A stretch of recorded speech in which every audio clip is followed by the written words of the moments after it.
अस्सलाम वालेकुम। स्क्रीन के ऊपर नज़र आने वाले जंगली मुर्गों के बारे में आज आपको कंप्लीट बताया जाएगा कि ये कौन सी नस्ल है, कैसे ये वजूद में आई और कहाँ पर ये रहते हैं। और कुछ लोग तो इन्हें घरों में भी पालना चाहते हैं। उनकी बड़ी ख्वाहिश है कि हम इन्हें घरों में रखें, इनकी ब्रीड लें, इनके बच्चे निकलवाएं। तो काफ़ी ज़्यादा मुझे मैसेज आते हैं इस चीज़ के ऊपर कि एक वीडियो इनके ऊपर लाजमी बनाएं कि जिन्हें जंगल फॉल या जंगली रोस्टर कहा जाता है, ये कहाँ से मिलते हैं, क्या हम इन्हें घरों में पाल सकते हैं, क्या ये मज़बूत होते हैं। तो इस किस्म के सवाल जो मुझे काफ़ी ज़्यादा सुनने को मिलते हैं, तो आज की इस वीडियो में कंप्लीट आपको जवाब दूंगा। वीडियो को लास्ट तक वॉच कीजिएगा। तो इस स्क्रीन के ऊपर आपको जो एक मुर्गा नज़र आ रहा है, इन्हें हम जंगल फॉल कहते हैं, जंगली मुर्गे कहते हैं। और ये कहाँ पर पाए जाते हैं? ये कुदरती तौर पर वाइल्ड होते हैं। वाइल्ड का मतलब होता है जो जंगल में रहने वाली चीज़ें होती हैं, जंगली मुर्गे होते हैं। ये श्रीलंका, ऑस्ट्रेलिया, इंडिया और साउथ एशिया के जंगलों में पाए जाते हैं, क्योंकि एक जंगली नस्ल है।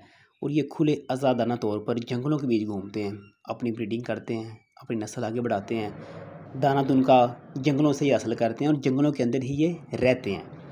एक बात क्लियर हो गई कि ये कहाँ पर पाए जाते हैं। अब नेक्स्ट बात, कुछ लोग कहते हैं कि हम इन्हें अपने घरों में रखेंगे, इन्हें अपने घरों में पालेंगे, इनकी ब्रीडिंग आगे लेके चलेंगे, ये किस कदर मज़बूत होते हैं। कुछ लोग ये चाहते हैं। तो उनको मैं ये कहना चाहूँगा कि ये नहायत ही हसास और सेंसिटिव होते हैं, इन्हें आप घरों पे नहीं रख सकते।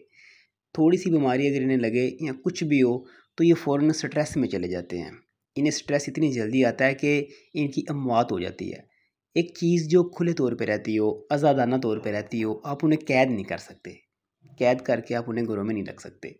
जैसे आपको पता है कि आप असील मुर्गे घरों में रख सकते हैं, देसी मुर्गे रख सकते हैं, गोल्डन मिस्री रख सकते हैं।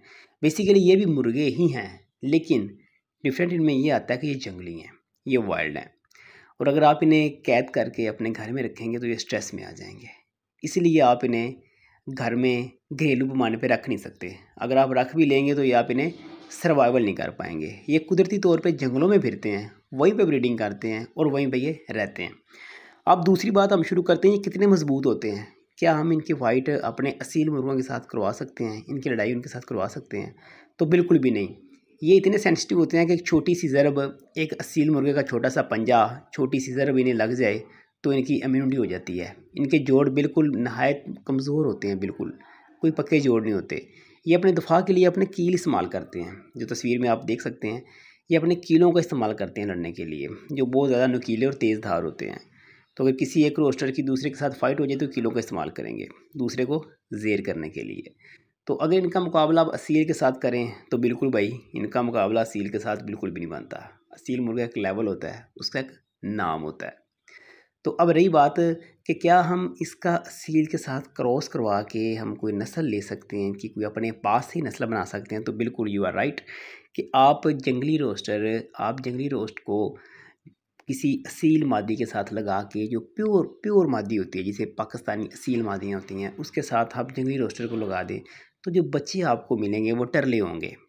इसके ब्रीड अगर आप करवाएं अपनी असील मुर्गियों के साथ किसी जंगली रोस्टर की, तो जो बच्चे आपको मिलेंगे वो टरले होंगे। अब आपके ज़हन में ये एक सवाल पैदा होगा, टरला क्या चीज़ होती है? मैंने अपने काफ़ी ज़्यादा वीडियोस में आपको बताया कि टरला किसे कहते हैं। अगर किसी देसी मुर्गे का किसी असील मुर्गे के साथ क्रॉस करवाया जाए या असील मुर्गे के साथ कोई देसी मादी लगा दी जाए तो टरला मादी पैदा होगी या टरला मुर्गा पैदा होगा।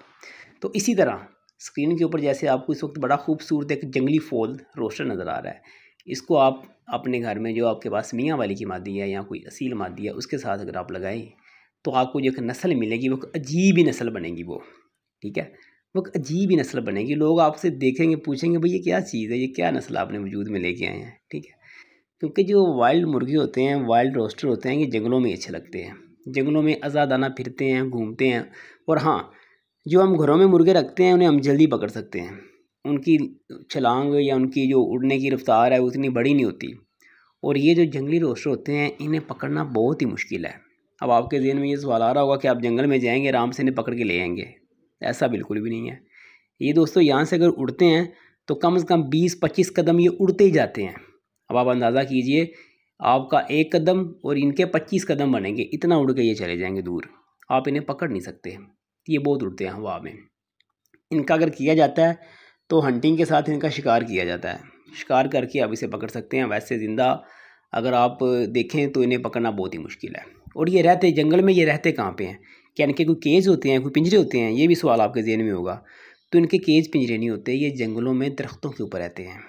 जैसे तस्वीर के अंदर आप देख सकते हैं, आपको नज़र आ रहा है कि ये दरख्तों की ऊंची ऊंची डालियों के ऊपर रहते हैं, ताकि कोई भी जंगली जानवर इनका शिकार ना कर सके। जैसे कोई जंगली लगड़ बगड़ हो गए, गीदड़ हो गए, या कोई दूसरे जो शिकारी होते हैं, लूमड़ियाँ हो गई, वो इनका शिकार ना कर लें, इसलिए ये अपना दफा करने के लिए, अपनी जान बचाने के लिए दरख्तों की चोटियों के ऊपर रहते हैं। लंबी लंबी शाखों के ऊपर इनका मस्कन होता है, वहाँ पर ये घर बनाते हैं। जो मादा होती है वो नीचे दरख्तों के तनों में आके अंडे देती है और वहीं पर वो कुड़क हो जाती है अंडे दे के, ठीक है। मादा साल में 2 अंडे देती है तकरीबन। जब एक साल का स्टार्ट का महीना होता है वो, एक जब साल का ख़त्म महीना हो रहा तक वो 2 अंडे देती है मादा। ये कोई 12, 13, 15 अंडे नहीं देती, 2 अंडे देती है इसकी मादा होती है। और दरख्तों के तनों में ही अंडे देते हैं, वहीं पर ये कुड़क हो जाती है, ठीक है।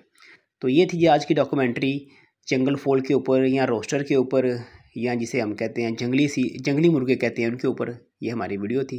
वीडियो आपको अच्छी लगी है दुआ में याद रखिएगा। मिलते हैं नेक्स्ट किसी अच्छी सी वीडियो में, तब तक के लिए अल्लाह हाफिज़।